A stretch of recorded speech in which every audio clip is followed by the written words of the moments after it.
toute ma famille, tous mes copains, toutes mes copines qui sont venus.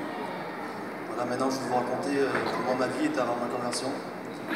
J'ai toujours entendu parler de Dieu, mais de savoir qui il était, je ne pouvais pas vous le dire. Depuis mon enfance, je suis un garçon qui souffre énormément. Et mes parents se sont séparés à l'âge de 8 ans. Après la séparation de mes parents, je vivais avec ma mère. Malheureusement, une mère ne peut pas donner l'autorité qu'un père peut donner. Alors j'ai goûté aux choses de ce monde très jeune. À mes 15 ans, mes 21 ans, j'étais entré dans ce cercle vicieux. J'ai essayé de trouver main forte avec mon cousin Gino, ou des copains et des copines. Mais personne n'a réussi à me combler ce qui me manquait.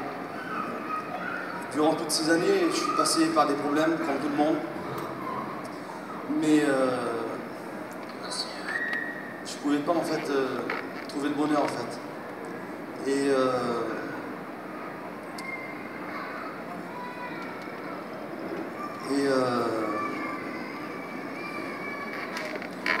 je me suis approché de Dieu. On m'avait conseillé de lire la Bible. Alors j'ai commencé à lire la Bible. J'ai lu Matthieu. Chaque jour je lisais un chapitre. Et chaque fois que je lisais un chapitre, j'essayais de refléter dans les vies du Christ. Et au bout de quelques temps, j'ai vu ma vie changer.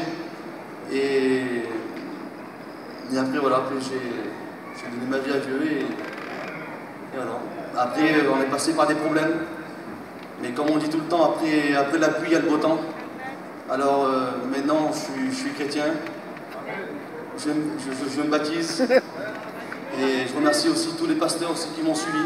David, Rudy, Sony aussi qui m'a beaucoup conseillé aussi.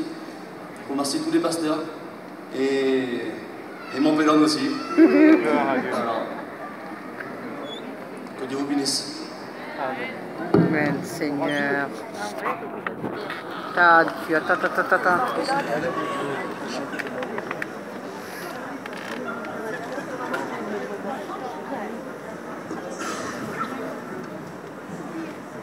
Bon.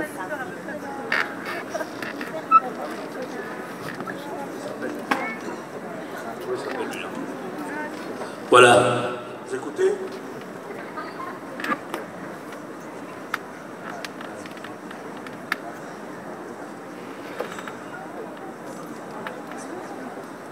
Voilà, alors je suis heureux, moi.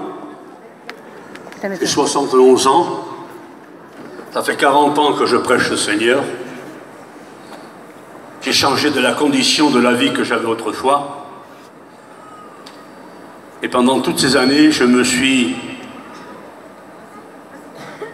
mis à moi.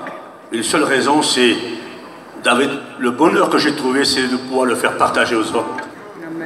À cette fin que les autres aussi peuvent espérer de cette espérance de la vie éternelle.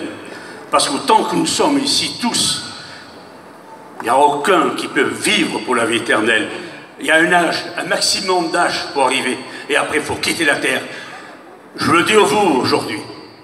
Si vous vivez un jour et que vous devez quitter cette terre, faites une affaire avec Jésus. Avec la grâce. Parce que là, votre vie sera perdue pour ici, pour la terre, pour le monde. Mais elle sera retrouvée, protégée dans la grâce et dans la bénédiction de Dieu. C'est Dieu qui gère les affaires d'un homme et d'une femme. Il n'y a que Dieu qui peut faire cette chose-là. L'homme, qu'est-ce qu'il peut apporter? Oui, mon frère, mais c'est bien, on va prier avec toi, c'est tout. Mais le plus grand qui peut faire le meilleur, il s'appelle la grâce. Et la grâce, c'est Jésus. Vous le connaissez, la grâce? Eh bien, vous l'avez écouté à travers sa parole. Aujourd'hui, voilà, on va lui dire quelques mots. S'il répond, il est jeune. Il a besoin d'un permis de conduire dans sa vie. Et s'il ne répond pas bien aux questions qu'on va lui poser, on ne lui fait pas passer le permis. Il restera qu'une personne qui marchera à pied. Mais on va lui poser cette question tout simplement. Voilà, Thomas, lui est un nom biblique, il croit ce qu'il voit.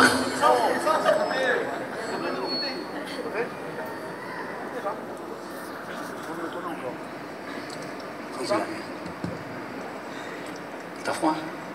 Bon, on va le dire.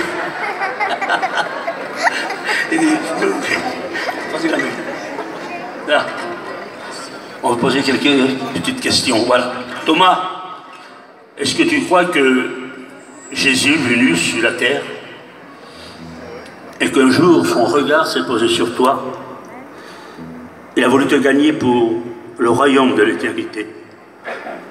Et celui-là, il a dit, j'en ferai un enfant de Dieu. Je le garderai, je serai tous les jours avec lui. Je serai même son copain pour lui parler, pour le soutenir dans ses besoins. Et je crois que cela, le Thomas dans son cœur, il a. Hein? Alors, est-ce que tu voudras le suivre dans les bons comme dans les mauvais jours? Oui.